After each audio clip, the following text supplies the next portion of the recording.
중년 분들의 잘못된 칫솔질은 분노의 칫솔질 있잖아요. 그만큼 치아가 갈리는 거고 마모되고 칫솔도 금방 망가져요. 오래 못 써요. 일주일 썼는데도 벌어져 있다. 그러면 이 닦는 방법을 좀 바꾸셔야 돼요. 칫솔과 치약은 점점 새로운 제품도 많이 나오고, 칫솔은 저는 두 가지를 크게 보는데, 하나는 3분 동안 열심히 닦을 수 있어요. 잡아보면 느낌이 있을 거예요. 너무 작으면 이 닦는데 하루 종일 걸리잖아요. 너무 크면 세세하게 닦을 수가 없어요.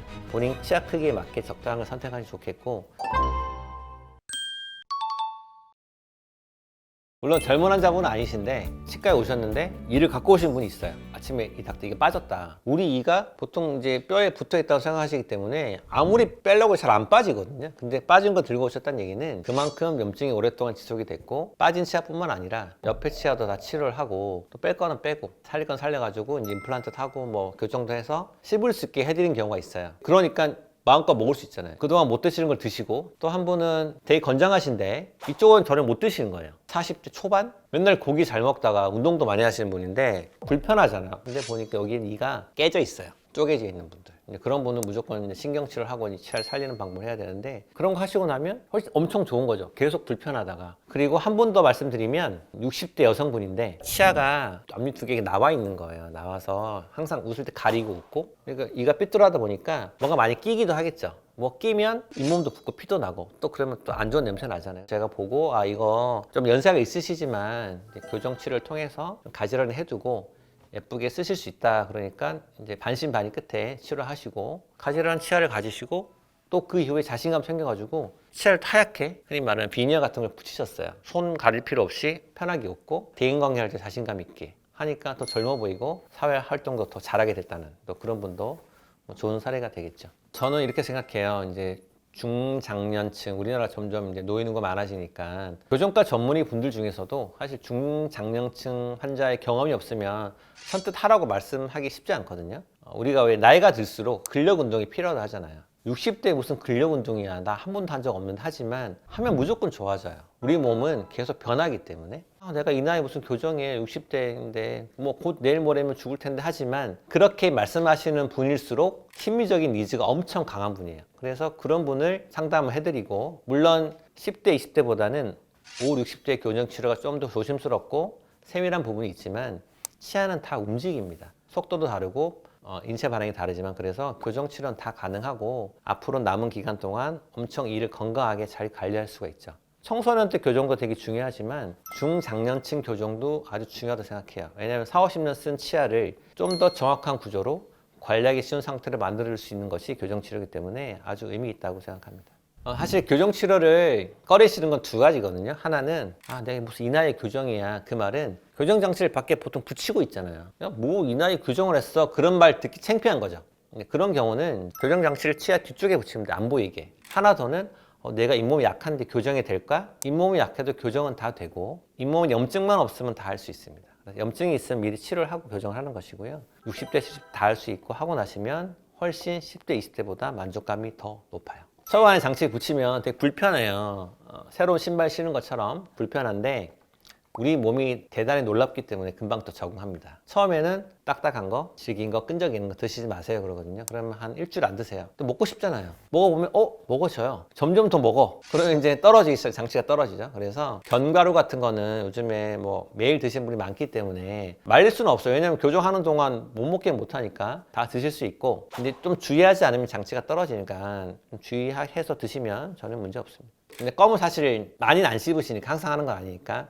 끈적이는 카라멜 같은 것도 사실 먹으면 안 좋죠. 그리고 뭐 젤리인데 끈적이는 거 있죠. 탄산음료 같은 거, 그런 것도 장치와 치아 사이에 미세한 틈이 있기 때문에 들어가면 좋지 않고, 드시면 바로 헹궈야 되는데 또 그런 경우 많지 않기 때문에 그런 거 피하시고, 그리고 나물류 같은 걸 드시면 교정 장치에 말려서 이 닦는 데 좀 귀찮을 수는 있겠죠.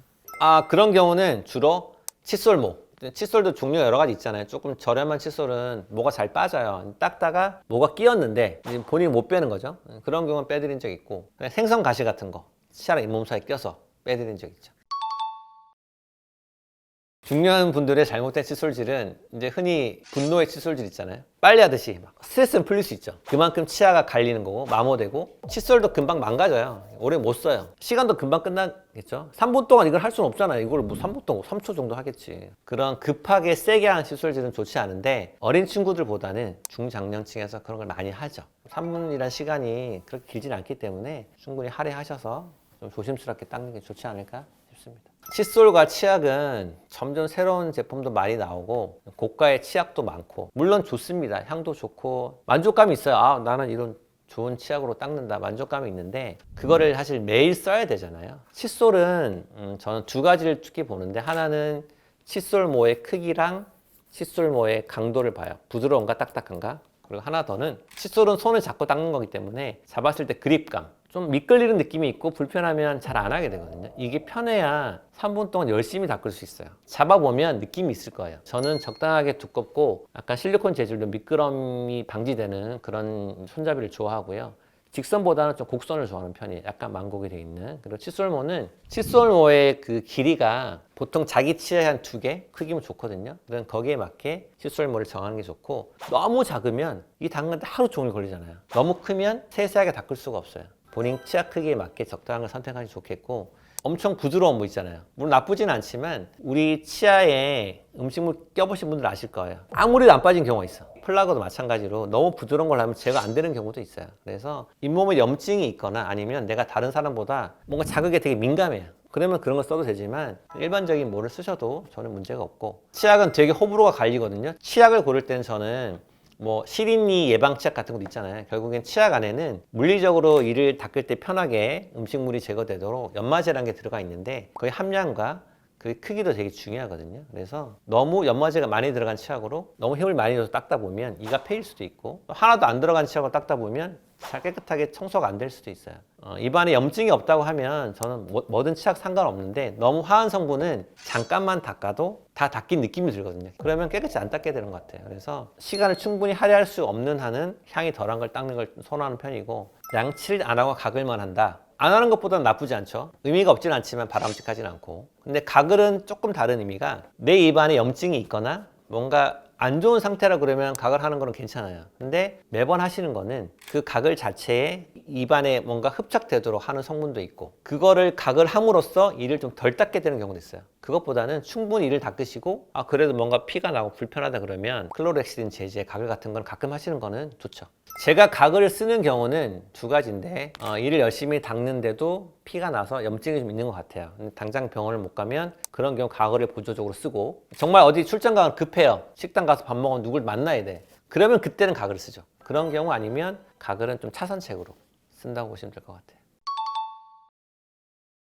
요즘 뭐 한국 사회는 더더 바빠지니까 할 일도 많고 하다 보니 333을 지키면 좋겠죠. 3분 동안 닦고 하루 3번 닦으면 좋은데 닦는 횟수는 뭘 드시면 바로 닦는 게 좋죠. 음식물 잔사가 있으면 세균이 와서 번식을 하니까 물을 뭐 엄청 흥건하게 묻히는 건 아니잖아요. 적당히 하는 거는 윤활 작용하니까 도움이 되고 또 입안에 보면 침이 엄청 많은 분도 있고 엄청 없는 분도 있고 침이 엄청 끈적거리는 분도 있어요. 거기에 따라서 다르기 때문에 치약을 묻히시고 한번 살짝 적시는 거는 전 좋다고 생각하고 너무 이렇게 묽게 하는 거는 이제 치약의 효능이 좀 떨어질 수 있겠죠. 듬뿍 짜는 건 좋아요. 듬뿍 짜면 입안에 듬뿍 들어갈 거 아니에요. 그걸 깨끗이 다 제거해야 돼요. 헹궈서 하는 게 아니라 닦아서 제거해야 돼요. 근데 닦아서 제거할 시간이 많이 걸립니다. 그럼 적당량을 싸셔서 쓰시는 것을 추천해 드립니다.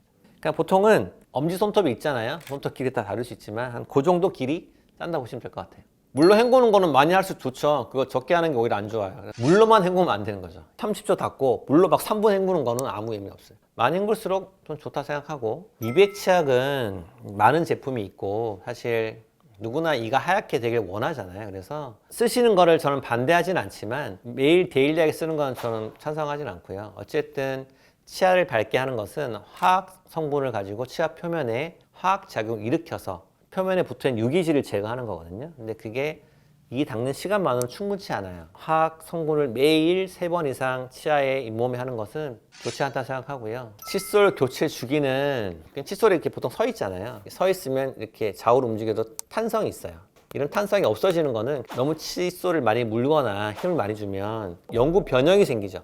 변형되면 그때 바꾸시면 돼요. 한 달에 됐든 두 달이 됐든 칫솔을 보시고 변형이 생기면 바꾸셔야 돼요, 무조건. 그래야 내가 닦는 시간, 노력이 헛되이 되지 않기 때문에 아무리 오래 써도 3개월 안쪽으로 바꾸시면 좋고요. 근데 일주일 썼는데도 벌어져 있다. 그러면 이제 이 닦는 방법을 좀 바꾸셔야겠죠.